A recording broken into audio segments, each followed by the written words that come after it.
Greetings, friends. We wish to speak about the past, both personal and global, and how humanity allows it to define your current reality and future potential. As a beloved being of God, you know inherently that you are never separate from your source, from all that is, and yet this is how it seems to be here on the earth plane. It seems that you are anything but all that is, and it seems as if the modern world humans have created is geared toward keeping you from that understanding. Of course, the world is the way it is because human consciousness has made it this way here in your world of free will. The world did not rapidly evolve from subsistence hunter-gatherer societies to the high-tech industrial societies of today. It took millennia of souls coming into the physical body, experiencing the world as it was, desiring something more, and calling it into being bit by bit, degree by degree, across generations, each generation tweaking it just a bit so that the next one coming in had something different to work with, a new perspective from which to create. Gradually, over time, quite a long period of time, you arrived at the world as you now know it, and this evolution process marches onward, always at a pace that is in humanity's hands. Yes, new technologies are revealed when it is time for them, but humanity is in control of the timing through your free choice based on your response to the world you are born into. Now, what does this tell you about the world as it is? For one, it means the world could potentially look quite a bit different today than it does. Every generation faces a fork in the road of collective consciousness, or rather multiple forks, and every generation chooses to call forth certain things into being. At times it may appear as a predestined march forward, but humanity chooses what will manifest and when, and each generation is oblivious to all that was foregone by not choosing the alternate fork. So here you are, thousands of years down a long road with many paths not taken behind you. This is neither right nor wrong, or good nor bad. It is simply the way of it. Before you embody in the physical plane, you plan many of the circumstances of your life with others who will be your companions in this lifetime.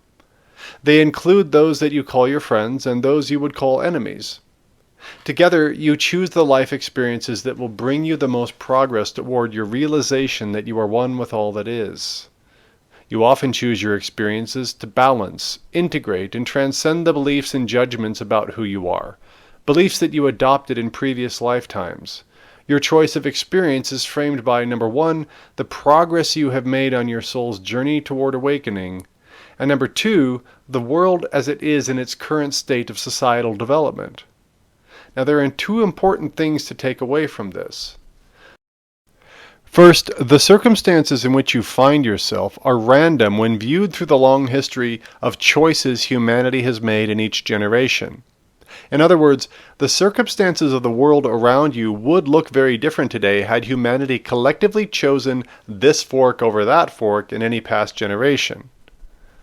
And second, the circumstances of your current life are very intentional when viewed under the microscope that sees only the current lifetime. In other words, before you embody in a particular incarnation, and as you progress through it, you choose your life experiences from the option set made available through the collective choices of humanity in previous generations. Why does this matter?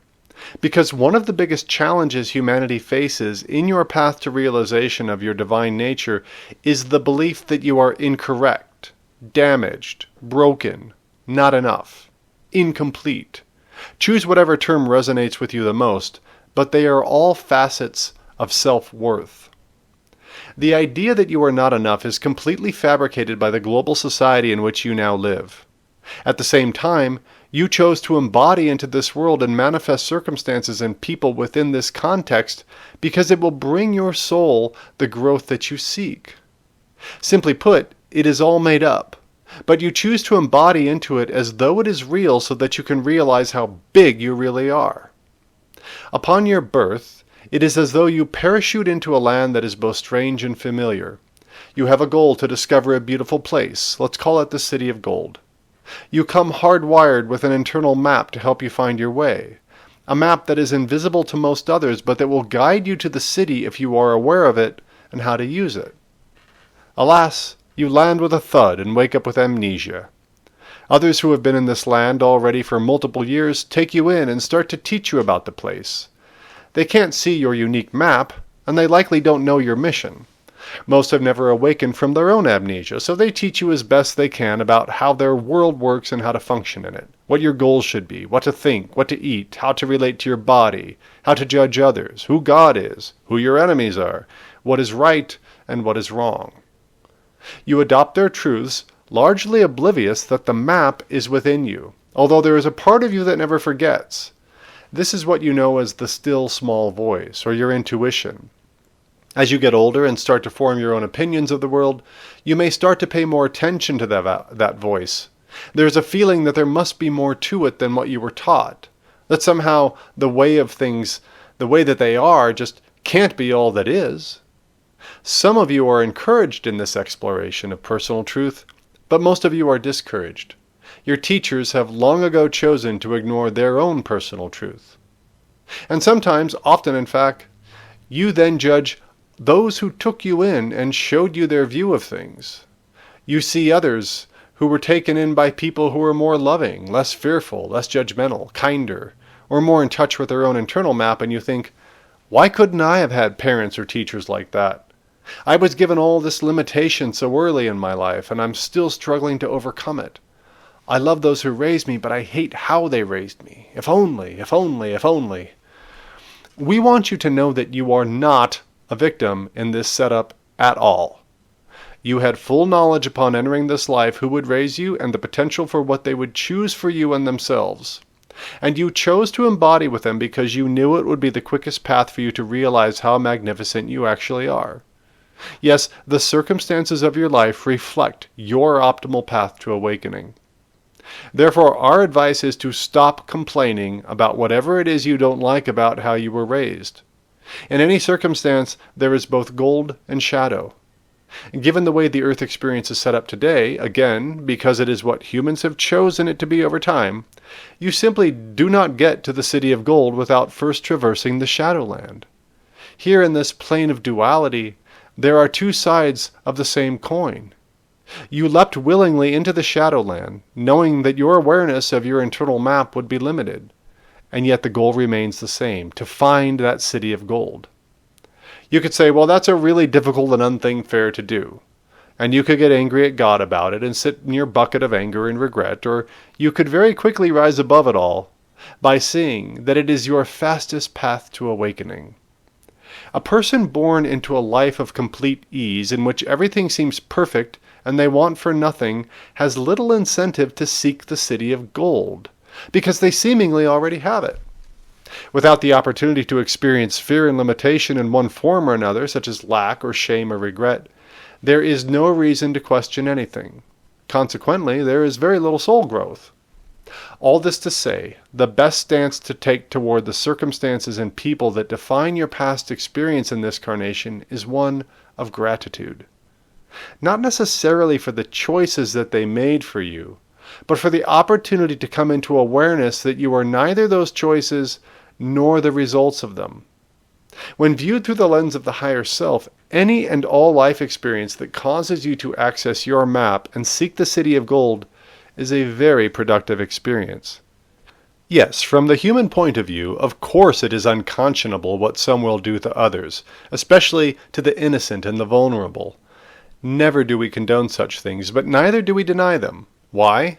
Because this is the world you have chosen collectively over your many lifetimes on earth.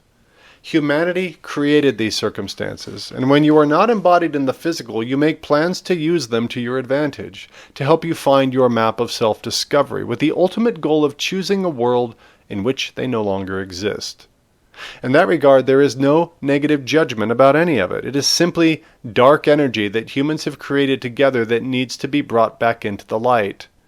And it may be very well that your personal map is directly involved with clearing that ugliness up as you progress toward your city of gold. Because you will always have free will on the earth plane, you can also choose to let the ugliness define you and live the rest of your life through it, resisting it, lamenting it, and daydreaming about how it might have been for you. If only, if only, if only. Friends, where does that get you? It gets you stuck in the past, which keeps you from being present in your moment of now, and it keeps you from actively creating the future as you would have it be. It's all about choice when you're embodied on Earth. You chose the specific time and place where you would be birthed into the Shadowland, and you always have the ability to choose both how you see the past and how you will navigate the future. If you are seeing or hearing these words, you are already aware of your internal map to some degree, and you are consciously seeking your city of gold. So why not just continue to make that your focus? Recognize that those seemingly unwanted life circumstances are what awakened you to both the destination and your unique path to reach it. Can you see the negative events in your past in that light? Can you bless them for helping you to achieve this level of awakening? And from this level of awakening, can you offer love to both the circumstances and the people who brought them to you? Can you have compassion for them, having lost touch with their own internal maps so much that they couldn't consciously, lovingly helping you access yours? And can you offer forgiveness to them for the choices they made? We will be very blunt in saying that to do anything else is to hold yourself back. And why would you do that once you are aware of both the destination and the fact that you are hardwired with a map to find it? Why not just say, okay, all that stuff happened, but here I am at this point in time, knowing what I know and knowing where I'm headed. I am headed back to my oneness with all that is. I am headed back to divine love. And the fastest way to get there is to know that I am never apart from it, regardless of what has come before. That's all your map is telling you, that you never really left the city. You simply allowed for the belief that you are separate from it. Choose a different belief and see how close at hand it really is. A helpful practice is to just dismiss all those past circumstances as a bunch of stuff that happened.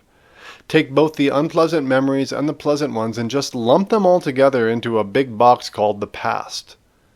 You stand on top of that box now, having learned so much and being so much more in touch with where you are headed. So bless all the contents in that box for how they have transformed and inspired you, and then leave them behind. Create only from this moment of now with all that you have learned, feeling completely neutral about all of it. In this way, you get out of judgment about this being good and that being bad. It's all about just stuff that has brought you to this moment of now, on the path to your city of gold, and getting closer day by day. When you do this, you bring your map into the forefront. Now you are no longer continuing to relive any of what came before. It is just you and your map, which you inherently trust.